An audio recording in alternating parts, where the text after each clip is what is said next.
mbokk yi jërë ngeen jëf ci teewlu bi rafetlu ànd bi ngeen ànd ak Leuz Info TV ñu dikk ak yéen ci li gën a fës ci xibaar yi. li ci gën a fës bokk na ci génnuk àdduna Seydina Mouhamadou Makhtar Laye nekkoon xalifa général bu Layeen moom nag génn àdduna ni ki démb lañ ko daal di denc. génnuk àdduna Seydina Mouhamadou Makhtar Laye waral ilimaani jëwrin ji di Ousmane Sonko war na dem ni ki tey jii ca Assemblée nationale ngir seq ak député ya laaj ak tontu waral nag mu daal di koy ajandi ba fukki fan ak ñeent ci weeru avril la fas yéene dem foofa ca Assemblée nationale ngir daal di wéyal bi lépp liggéey. loi interprétative bi nga xamante nag voté nañu ko foofa ca Assemblée nationale député opposition bi ñoom nag daal di nañu ñaawlu bi lépp doxalin ba waral nag ñu daal di déposer ab recours foofa ca conseil constitutionnel coowal Assemblée nationale député opposition bi ñoom nag dañoo jëloon ab dogal ngir nag fas yéene boycotté ñëwuk ilimaani jëwrin yi foofa ca Assemblée nationale ngir ñu seqam ay laaj ak i tontu ñoom nag dañoo daal di jëloon ab dogal bañ a teewee lu ni mel. policier adjoint volontaire yi nga xamante ni amaloon nañ ko fii ci jamonoy président de la république Macky Sall ki ko amaloon nag di ministre de l' intérieur Antoine Félix Diome bi lépp dogal nag kii di ministre de l' intérieur bu yes bi di Jean Baptiste Tine moom nag daat na koy dàq ba mu set wicc. ñu wax ci leneen soxal coowul Adji Sarr ak Ousmane Sonko kii di Ndeye Khady Ndiaye moom mi nga xamante ni mooy borom Sweet Beauté moom nag daal dinay génn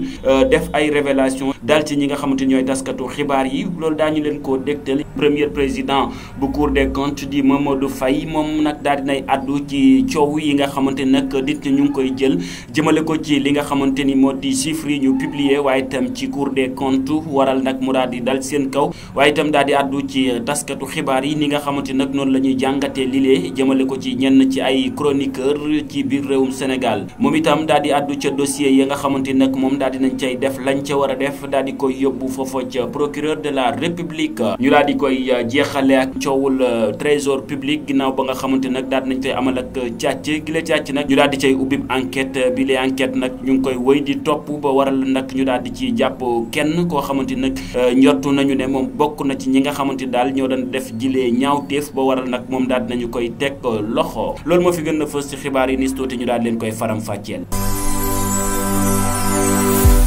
jërë ngeen jëf mbokk yi comme ni leen ko junjee ci boppu xibaar yi noonu la ñuy ñëw daal di leen koy faram fàcceel doore ko ci génnuk àdduna Seydina Mouhamadou Makhtar Laye génn na àdduna ni ki démb lañ ko daal di denc mu nekkoon juróom-benneelu xalifa Layeen moom nag ko fa wuutu di Seydina Mouhamadou Lamine Laye nekkoon porte parole yoonu Layeen moom moo ko fa daal di wuutu lenn ci ay témoignages yoo xamante nag daal nañ ko cay yëkkati jëmale ko ci Seydina Mouhamadou Makhtar Laye ñu daal di koy teewlu ci micro Albasi. heure bii ñaare bu ñu jullee takkusaan ba pare day jàngale ba jant so te ñi muy jàngal ñëpp nag ay jàngalekat la ñuy doon. te yàlla defaloon na ko pédagogie boo xamante bi nii bu yéeme la lu mu la jàngal boo farloo te doon koo xam ne xaw nga ne xel tuuti vraiment di nga ko téye boo xam ne di nga santi ne du nirooti ak lu la keneen jàngal waaw même benn masala sax bu fekkente bi nii daf la ko charaal nii yàlla mayoon na ko macha allah nu mën a leeralee. ay masala ak yooyu loo xam ne après di nga ko téye boo xam ne dootu niroo ak ya nga loo kii ci keneen. ñun tarixa xaadar su dee ca dëgg bariwut lu ñuy teg àll ba ci kaawu pooju nit di ko jàngal daanaka dañ lay liggéeyloo rek ban doy rek ñu xam la nga dem ci moom laa jëkk gëme ni loolu ñuy waxal Cheikh Saad bi fekkuma ko. fekkuma Cheikh Saad boobu bokk maa jamono moom waaye ci saxit laa gëm ni loolu loo am la ndax bi ma koy xam baatu yaa ni ma jafee waxuma beneen nag araf waaye jàngalekat bu rëy la bu yéemee li ma gis ci jàngalekat yëpp gisuma ko ci dab déedéet moo ma xamal jàngalekat nu mu war a mel ci kanamu ñi muy jàngal ci yar ba. génnuk àdduna Seydina Mouhamadou Makhtar Laye waral ilimaani jëwrin ji di Ousmane Sonko war na dem niki tey jii ca Assemblée nationale ngir seq ak député ya laaj ak tontu waral nag mu daal di koy ajandi ba fukki fan ak ñeent ci weeru avril la fas yéene dem foofa ca Assemblée nationale ngir daal di wéyal bi lépp liggéey. loi interprétative bi nga xamante ni nag voté nañu ko foofa ca assemblée nationale député opposition bi ñoom nag daal di nañu ñaawlu bi lépp doxalin ba waral nag ñu daal di déposer ab recours foofa ca conseil constitutionnel. coowal assemblée nationale député opposition bi ñoom nag dañoo jëloon ab dogal ngir nag fas yéene boycotté ñëwuk ilimaani jëwriñ yi foofa ca assemblée nationale ngir ñu seqam ay laaj ak i tontu ñoom nag dañoo daal di jëloon ab dogal bañ a teewee lu ni mel ngir nag ñaawlu doxalin bi nga xamante ni nag ñu ngi koy doxale ci assemblée nationale ku ci mel ni président assemblée nationale El Malick Ndiaye na muy doxale daal ñoom ànduñ ci benn yoon wala ki ñu xamal loolu mooy honorable député Thierno Alassane Sall. Donc l'opposition a décidé du boycott des travaux qui avaient été initialement prévus demain. Par respect pour nos électeurs et pour l'opinion nationale, nous avons décidé de cette séance d'information afin que nul n'ignore le sens et le bien fondé de notre démarche. Que se passe-t-il donc à l'Assemblée nationale pour nous amener à agir ainsi? La première raison fondamentale, deux raisons d'égale dignité et d'égale gravité, et je vous en donne une, qui fonde le boycott consiste en des violations répétées et délibérées du règlement intérieur de l'Assemblée nationale par la majorité sous l'impulsion du président de l'institution qui agit comme le président du groupe parlementaire PASTEF. En effet, il est patent, premièrement, et manifeste pour tous que dans sa composition actuelle, le bureau de l'Assemblée nationale viole la loi portant sur la parité. Que l'Assemblée nationale viole ouvertement les lois qu'elle vote est d'autant plus scandaleux que des conseils municipaux ont été contraints par la Cour suprême à se conformer à la dite loi après une première composition ne respectant pas la parité stricte. Au pays de Senghor, de Birago Diop, de Boubacar Boris Diop et autres illustres écrivains, le groupe de 130 députés de PASTEF ne craint pas le ridicule de prétexter que le terme « outre », qui signifie « en plus », sert non pas à inclure ou à additionner, mais à exclure, à soustraire. Le matin, le coup de force ne peut être aussi clairement assumé. Par ailleurs, le président de l'Assemblée nationale viole au quotidien les droits de l'opposition en refusant quasi systématiquement la parole quand des députés font appel au règlement intérieur, ne serait-ce pour expliciter le bien fondé de leur démarche. Il ne s'est pas privé, lors d'une séance, à accepter pour un député de la majorité ce qu'il venait de refuser à un député de l'opposition, c'est-à-dire l'appel au règlement. Cela participe de la culture du matin, du coup de force. Le président de l'Assemblée nationale s'associe à des entreprises visant à saborder l'initiative d'un député de l'opposition consistant à une proposition de loi écrite accompagnée d'un mémoire relatif à sa recevabilité, démontrant que la dite proposition n'entraîne pas d'impact financier.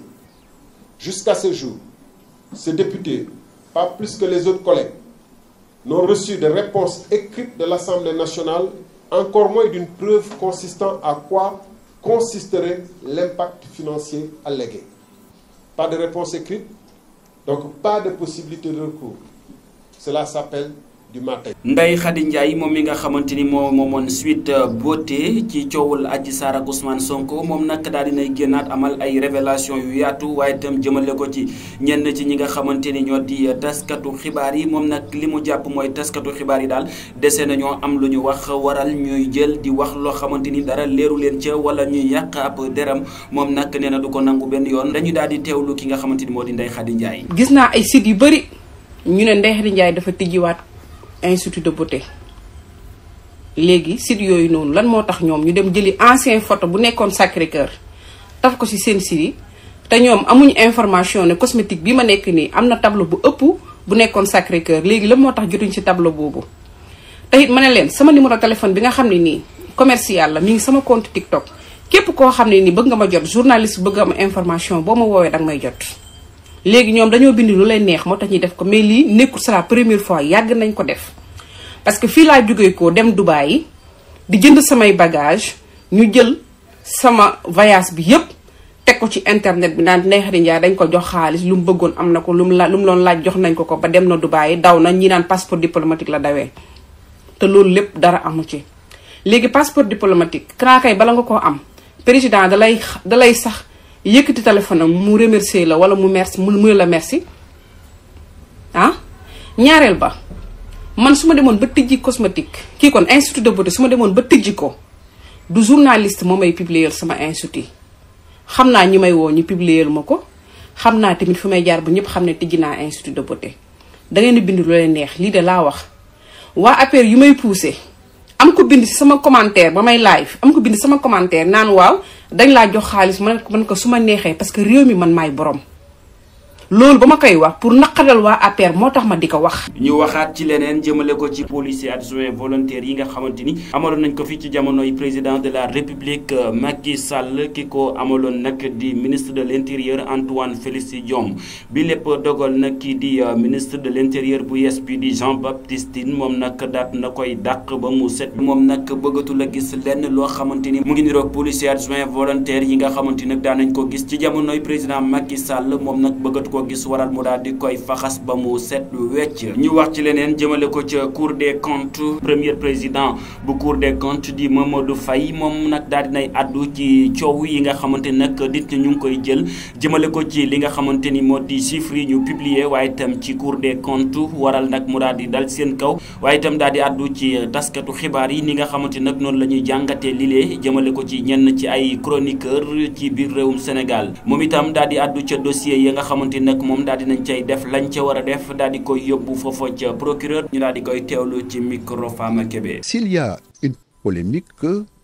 nous sommes toujours ouverts parce que la Cour ne nous appartient pas. Nos travaux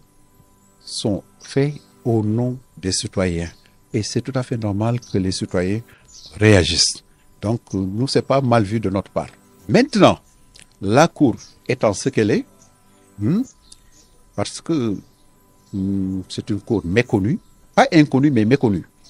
Cela signifie quoi? Cela signifie qu'il nous revient à nous encore une fois, de mieux communiquer. De plus communiquer, mais surtout de mieux communiquer. Parce que les débats que nous avons entendus doivent nous pousser franchement à faire en sorte que les chroniqueurs, les journalistes, tout citoyen puissent maîtriser les procédures au niveau de la Cour des comptes. C'est là où se trouve tout le problème. La maîtrise, la connaissance des procédures au niveau de la Cour des comptes. Alors, nous avons fait ce que nous avions fait, c'est-à-dire que les procédures, la règle fondamentale, c'est que nous avons des procédures secrètes, écrites et contradictoires. Et sur ce rapport, ces procédures-là ont été respectées. Parce que quand nous avons fini d'élaborer le rapport provisoire, nous l'avons transmis à l'entité